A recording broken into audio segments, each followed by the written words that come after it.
Señor Rolando González Quiroga, presente. 20 minutos. Muchas gracias. Cuando digo eso me lo creo. Yo voy a romper un poquito el esquema. Estos temas son muy aburridos. Y Marjorie y José Francisco tienen el deber de decirnos tal y como son estas ideas. Otto y yo tenemos más libertades y a Federico no hay que hacerle ninguna de ellas. Javier, muchas gracias por su calidez y por su interés. Muchas gracias, muchachas y muchachos de todas las edades que están acá. Un saludo lleno de cariño para Olivier Castro, presidente del Banco Central, y para su señora, y para Joaquín Arias, exdirector del Servicio Civil. ¿Cómo entrarle a este tema? Uno oye a Federico y se queda pensando que es mejor no hacer nada, porque todo está mal. Es más o menos el tono de los medios de comunicación. Desayunamos, almorzamos y cenamos con que este país se lo va a llevar un carajo. Hoy en la mañana estuvimos en el más grande polódromo de Costa Rica y de Centroamérica. Polos y polas a granel, vamos a ver de qué se trata. Y quienes no han ido están esperando a salir de clases para ir a embargarse un propósito. ¿En qué consiste? En una inversión extranjera con financiamiento bancario, internacional y nacional, que va a generar 3.500 empleos directos y unos 4.000 indirectos. No hay una sola obra en una década en Costa Rica que tenga la implicación que tiene ese plan. Está incompleto. Yo critiqué que no cumplieron el plan vial. El acceso de emergencias al hospital San Rafael por el lado oeste no está funcionando. Eso es una irresponsabilidad y un peligro enorme para la Ruta 1, la 27 del aeropuerto y la gente que la usamos. Pero es una obra inmensa que para diciembre va a acelerar no solo los bolsillos de todos nosotros gastando ahí, sino los dinamizadores de la economía de Alajuela y de las zonas aledañas. Para que eso ocurra, necesitamos un país consolidado, estable, vigoroso, pujante. El presupuesto es un instrumento y de pronto lo ponemos en un altar para apedrearlo o para defenderlo. Solo es el 30% de lo que maneja el gobierno de la República, nada más. Las y los diputados opinamos sobre el Poder Judicial, Poder Legislativo, Poder Ejecutivo, Tribunal Supremo de Elecciones, Defensoría, Contraloría y para de contar. El resto del aparato estatal no pasa por la Asamblea Legislativa, no pasa ninguna institución autónoma y no pasa ninguna municipalidad. Empiezo por ahí para acentuarles que el ejercicio de control político que hacemos en la Asamblea Legislativa es necesario, es correspondiente al mandato constitucional, pero es una parte más pequeña que la que ejerce la Contraloría General de la República. Aún así, tiene una gran importancia. Y en relación al presupuesto actual y a la situación fiscal, el país está en este momento, y aquí hay autoridades que me pueden contradecir, en baño María. No estamos en agonía, no estamos en bonanza. Podríamos irnos a la vida si no tomamos algunas decisiones. Una, hay que controlar el gasto. Y controlar el gasto implica que no crezca más el presupuesto y que no crezcan más los disparadores. Pero cuando hablamos de disparadores es en serio, disparadores es algo que dispara. Las pensiones lanzan el gasto público, las transferencias también, remuneraciones también. Las pensiones están estructuradas con una serie de leyes, de las cuales se han ido aboliendo varias. Yo soy responsable de haber votado en mi primera diputación el final de la ley de pensiones de las y los diputados. Todavía quedaron unos remanentes, Federico mencionó unos gemelos de Heredia, pero eso poco a poco ya no existe. A mí me preguntan, ¿usted pensión de diputado? No, pensión de la Caja. En mi caso, igual que un guanacasteco de raza, por mi voluntad, yo renuncié al régimen de pensiones de diputado y al régimen de pensiones de magisterio. Me jubilo con la Caja como cualquier costarricense. Eso no es para rajar, eso es una decisión, es un acto de voluntad. Era un derecho que tenía y no lo usé. Pero acabamos con el régimen de pensiones de diputados. Pero hay otro montón, y hay gente con pensiones de 17, 18 millones de pesos, y eso es una gollería y una barbaridad, y la construimos los políticos votando leyes en la Asamblea Legislativa permitiendo. De una década, 2 décadas para acá se viene combatiendo poco a poco, y se alcanzará algún resultado significativo. Remuneraciones. Estamos encarcelados con la inflexibilidad de negociaciones del pasado. Y un día de estos alguien me dijo en ese programa que se mencionó, Rolando, es que usted, ¿por qué no reconoce quiénes son responsables de las convenciones colectivas con las gollerías? ¿Cómo no lo reconozco? En todos lados lo digo, somos quienes hemos gobernado. Este gobierno no tiene ninguna responsabilidad en esa materia. La tienen sus diputadas y diputados anteriores porque no hicieron nada tampoco, pero como gobierno no lo tienen. Y ojo, aquí yo discreparé del 50% de la mesa principal. Yo creo en las convenciones colectivas. Yo creo en que las y los trabajadores deben organizarse y deben defender sus derechos. Nadie le da a la clase trabajadora condiciones mejores si no se lucha por ellas. No hay esfuerzo gratis. No hay patrono, que sea el Estado, que esté pensando en la solidaridad. El privado, porque su fin es el lucro. El Estado, porque no le preocupa mayor cosa si no hay reivindicaciones.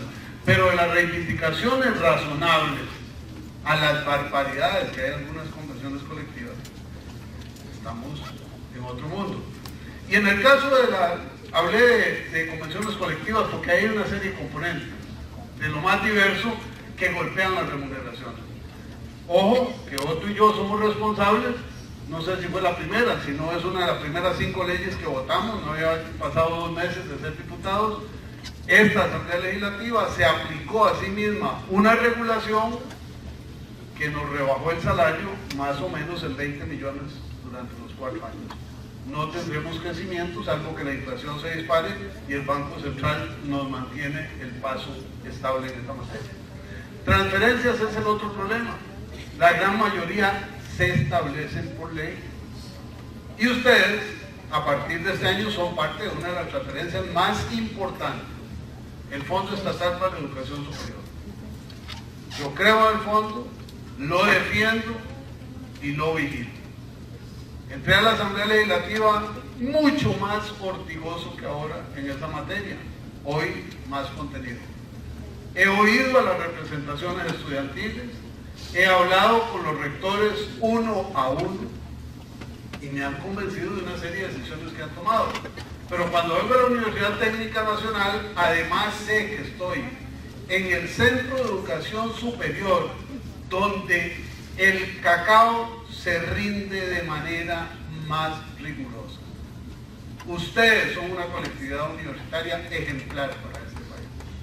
Tal vez por el origen, porque quienes gestamos el CUNA teníamos una visión más contenida y eso se ha irradiado a la universidad. Y Marcelo Prieto además es un hombre austero, frugal en su vida, en su ser, en su hacer. Y esa impronta la ha recogido el liderazgo universitario de ustedes como colectividad.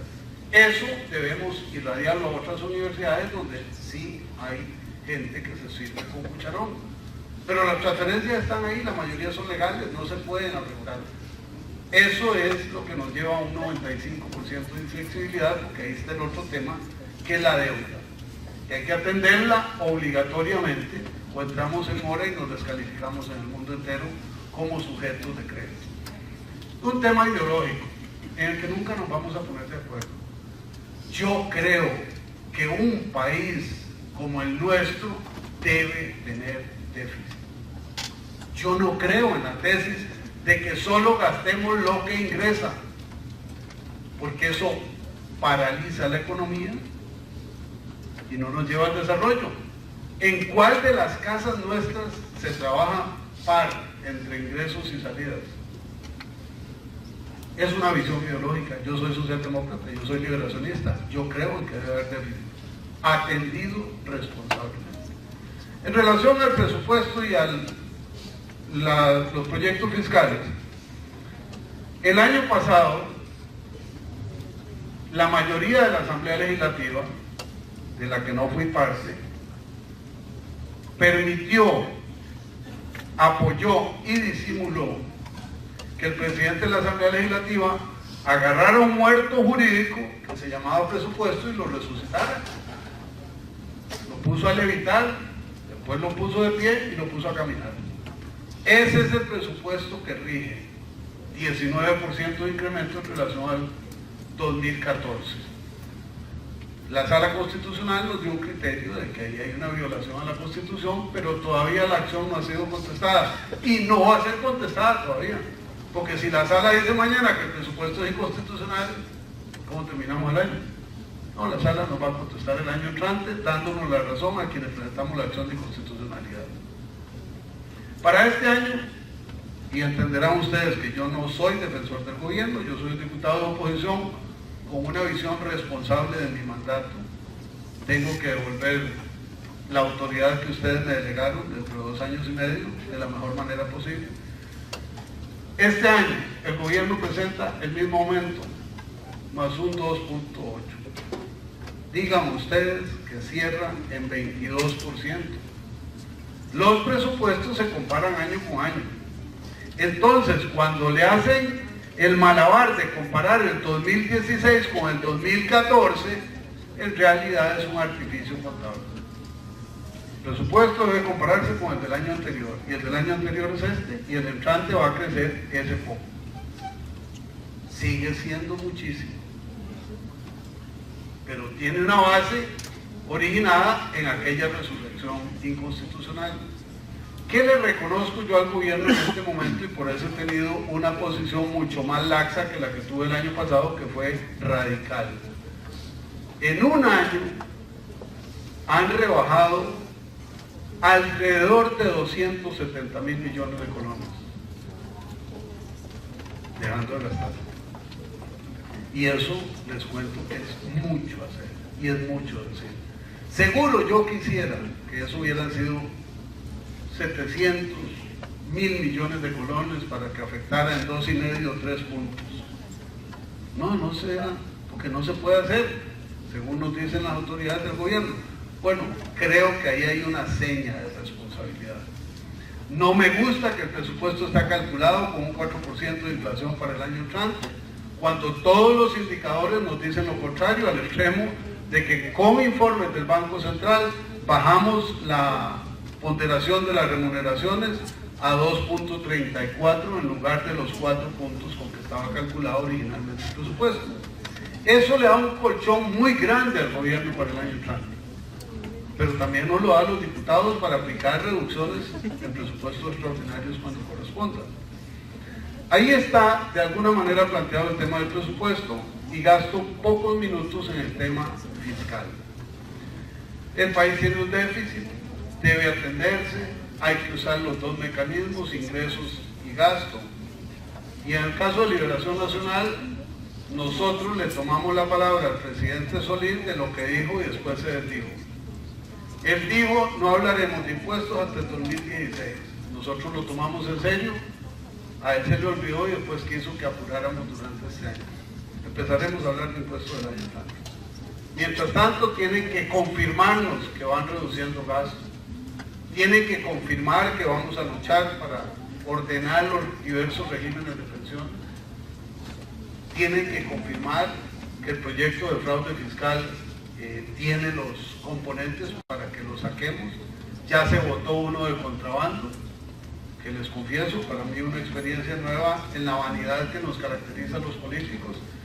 Yo presenté un proyecto recién entrando junto con Otón Solís, estaba dictaminado, listo, unánime, y el gobierno presentó uno meses después, y Otón y yo terminamos desistiendo del nuestro para empujar juntos el del gobierno que era mejor.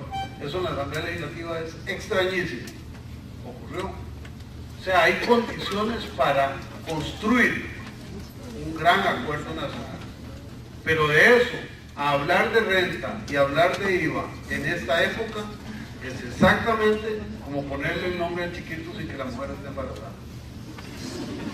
Falta tiempo, faltan condiciones y para nuestros efectos falta una interacción con el gobierno que se amacice, que se consolide, que nos dé confianza. El primer año las relaciones con el equipo económico fueron un desastre total. Eran dos mundos. Lo que lleva este año ha sido una construcción de confianza poco a poco, que nos permite ahora hablar de manera mucho más ágil, más clara, no necesariamente ponernos de acuerdo. Otto Guevara representa una ideología, yo represento otra ideología, Henry Mora otra, Gerardo Vargas Varela otra, la gente de la Unidad Social Cristiana otra. Hay gente que dice que el mundo está desideologizado, eso es falso. Cuando le dicen a uno eso, le están inyectando otra ideología. Hay elementos sustantivos de mi contenido conceptual. Unos se acercan a lo que usted piensa, otros me distancian de lo que usted piensa. Pero es mejor que me defina qué soy, qué pienso y para dónde voy. En mi caso, yo no hablo por el resto de la gente. Esa es mi tranquilidad existencial. Entonces, termino diciendo, el presupuesto que se está conociendo y que se va a votar no es el óptimo, pero es el mejor que podemos tener. La legislación en varios de los elementos que mencioné es susceptible de corrección y los proyectos fiscales estrictamente quedan para el año entrante y la discusión empezará cuando empiece y podríamos venir a hablar de ellos en profundidad. Tema final. Discúlpenme que llegara tarde, no ocurre en mí. Simplemente hoy me metieron en una Asamblea Nacional del partido que coincidió con la hora de ustedes. Fui y salí pitando y ahora estaba viendo que probablemente no hubo cosa. Pero vine a cumplirle. Y dos, saldré igual porque, como se dijo, hago un programa de radio y televisión todas las noches a las 9:30 en San José, aunque vivo en Alajuela, entonces tengo que volverme. No me gusta. Para mí la parte más rica de estas actividades es el intercambio, pero a veces los tiempos son mucho más inflexibles de lo que uno quisiera. Y el tema con el que quería terminar es con el que empecé. Mujeres y hombres que están en esta sala, si a uno de ustedes le dicen en la mañana, qué delgada que estás, a mediodía, te veo palidejo, en la noche, estás como arrugado, a la mañana siguiente, ya el pelo se te está cayendo, a mediodía, qué caminadito, en la noche, como que tenés aquí, como que no te limpiaste. Después de un mes de que le digan esa calidad de piropos, usted termina en cuidados intensivos. Eso nos puede ocurrir con Costa Rica. O rescatamos lo fuerte, lo bueno, lo positivo que tiene este país, nos apropiamos de esas fortalezas y nos lanzamos a conquistarlo con la energía que decía Federico para las nuevas generaciones, o el país se nos cae. Señálennos a las generaciones anteriores, no importa. Fusílennos social o políticamente, no importa. Pero no dejen de reconocer que este país tiene profundas raíces que se nutren de lo mejor de nuestro ser, de nuestra historia y de nuestras capacidades. Que no importa quién esté el gobierno, juntos, mujeres y hombres, podemos soñar y perseguir los sueños nuestros. Si dejamos que alguien sueñe nuestros sueños, terminará realizándolos y nosotros excluidos. Cada uno de nosotros tiene la palabra. Yo escogí ser educador y lo disfruto y escogí la política. Y no he llegado a este cargo porque nadie me haya regalado nada. Sufro como ustedes no tienen idea porque la gente no se imagina lo que uno sufre en política. Pero lo disfruto a montones. Eso es vivir. Perdonen que usara presupuesto y situación fiscal para terminar hablándoles de la vida, pero ni un paso